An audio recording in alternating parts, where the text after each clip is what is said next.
बिस्मिल्लाहिर्रहमानिर्रहीम। आज इस्लामाबाद कचहरी में अजीब व गरीब मनाज़र देखने को आ रहे हैं। सुबह 8:15 बजे से यहाँ पे मौजूद हैं। पहले तफ्तीशी अफसर नहीं आया, हज़ारों लोग खड़े थे यहाँ पे और अभी भी यहाँ आप देख रहे हैं तफ्तीशी अफसर नहीं आया, इलेक्शन कमीशन के लोग नहीं आए, इधर ही घूमते फिरते रहे, टाइम जो है वो ख़रीदते रहे, यानी कि डिलेइंग टैक्टिक्स इनके नज़र आए।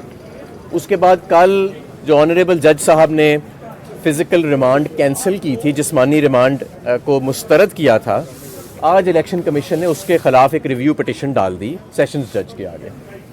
और बजाय कि आज बेल आके उसकी हेयरिंग होती तो सारी बात जो है वो उस रिव्यू पटिशन की तरफ चली गई और जज साहब ने कहा कि बेल भी मैं सुनूंगा। हमने भी एक रिव्यू पटिशन फ़ाइल की है और बाबर इवान साहब ने साबित किया है अपने दलाइल के ज़रिए, कम से कम मेरी नज़रों में तो वो साबित कर चुके हैं और मुझे उम्मीद है कि अदालत की नज़रों में भी हो गया होगा कि 12 गलतियां हैं जो FIR और 12 फ्रॉड हैं उस FIR में जो जल्दी इलेक्शन कमीशन ने दायर की फवाद चौधरी साहब के ख़िलाफ़ 12। और उसके अलावा जो मज़ाहिका ख़ेज़ इल्ज़ामात लगाए हैं, जिस तरीके से फवाद चौधरी को उठाया गया, जिस जवाज़ के ऊपर फवाद चौधरी को उठाया गया, आइन की, मैं कानून की बात नहीं कर रहा, आइन की कई आर्टिकल्स जो है उसकी वायलेशन हुई है उसके अंदर। हम क्या प्रेसिडेंट सेट करने जा रहे हैं? कोई तौहीन ECP, कोई तौहीन इलेक्शन कमीशन के नाम का हम अब सेट करने जा रहे हैं। इलेक्शन कमीशन को क्या ये नज़र नहीं आता कि पिछले 9 माह से जो वो मुतनाज़े पे मुतनाज़े फैसले करी जा रहा है और अपना बुग़्ज़ साबित करी जा रहा है, उसकी उसको परवाह नहीं है। उसको ये परवाह है कि मुझे उसे फवाद चौधरी ने मुंशी क्यों कह दिया। भाई आज फवाद चौधरी ने जो दलाइल दिए हैं अदालत के अंदर, मैं आपको वो भी सुनाना चाहता हूँ।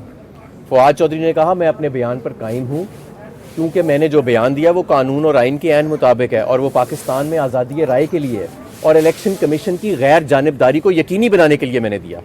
अगर मैं उस बयान से पीछे हट जाऊँ तो मैं बर्मा जैसी रियासत जो है और नॉर्थ कोरिया जैसी रियासत जो है, मैं फिर ये कहूँगा कि पाकिस्तान, फिर इसका ये मतलब होगा कि मैं बर्मा और नॉर्थ कोरिया जैसी रियासत जो है उसकी तरफ मुल्क को ले जाना चाहता हूँ।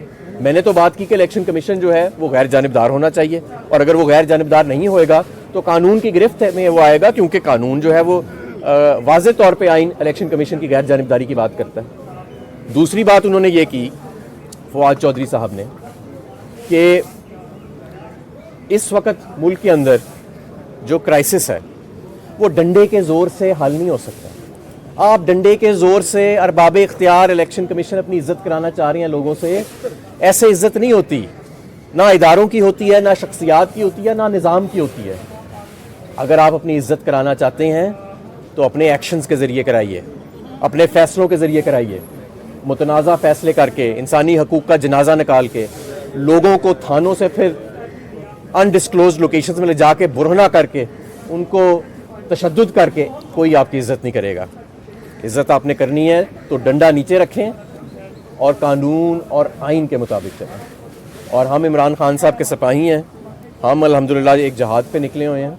हम ना घबराएंगे, ना डरेंगे, ना पीछे हटेंगे और इंशाअल्लाह ताला हमें पूरी उम्मीद है कि इस माहौल के, इस घुटन के बावजूद इंसाफ के तकाजे पूरे होंगे। हम उम्मीद पूरी यही रखते हैं। और ये एक बड़ा लैंडमार्क केस है जो हम यहाँ पर लड़ रहे हैं, ये कोई आम केस नहीं है। ये इस केस के बारे में आने वाली नस्लें जो हैं वो पढ़ेंगी भी और फैसला जिस तरफ भी जाता है, या ये एक बड़ा अच्छा प्रेसिडेंट सेट हो जाएगा या ये एक बहुत बुरा प्रेसिडेंट सेट हो जाएगा। अच्छा हमारे साहब, आज मरियम नवाज़ साहबा आ रही हैं और पूरे मुल्क में मतलब उनके बैनर, मरियम नवाज़ आ रही है, क्या पिद्दी का शोरबा मरियम नवाज़ छोड़ के नवाज शरीफ भी 100 दफ़ा आ जाए। अब ये लोग काबिल नफरत हो चुके हैं। बहुत शुक्रिया।